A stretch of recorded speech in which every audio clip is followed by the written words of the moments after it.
Молодые сотрудники МВД по Коми принесли присягу. В присутствии руководства, ветеранов и общественников 78 человек поклялись в верности России, гражданам и закону.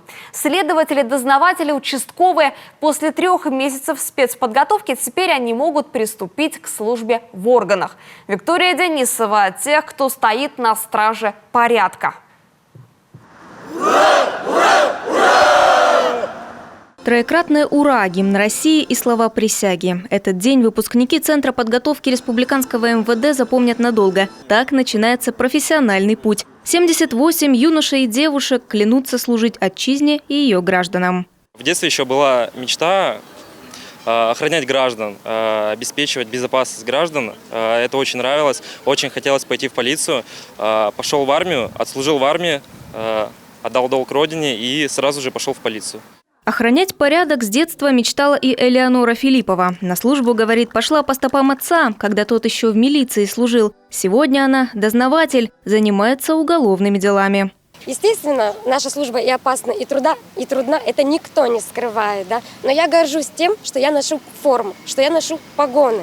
Поэтому я рада, что я здесь и в этой системе. Отсюда молодые специалисты отправятся в свои отделы и управления. Новые кадры нужны по всей республике, от Сыктывкара до Воркуты. Один из новобранцев – Дмитрий Милентьев из Ухты. После присяги, говорит, поспешит домой и сразу на службу. Сейчас у нас заканчивается командировка, и мы уезжаем в город Ухту. И также там работать следователем. Буду помогать гражданам расследовать преступления, чтобы граждане приходили, спокойно получали квалифицированную юридическую помощь. Каждый прошел спецподготовку в региональном МВД. Месяцами молодые люди разбирали уголовные и административные кодексы, учились применять их на практике. Параллельно физическая подготовка, рукопашный бой и стрельба. Далее они поступают на службу в органы внутренних дел полноценными сотрудниками и уже будут иметь право обучаться в высших учебных заведениях в системе Министерства внутренних дел Российской Федерации по желанию, как на очном, так и на заочных факультетах. Кто-то может и не учиться, и дальше продолжать службу. У кого-то уже имеется высшее образование, которое им положено, и с которым они могут дослужиться уже до очередных звезд и званий.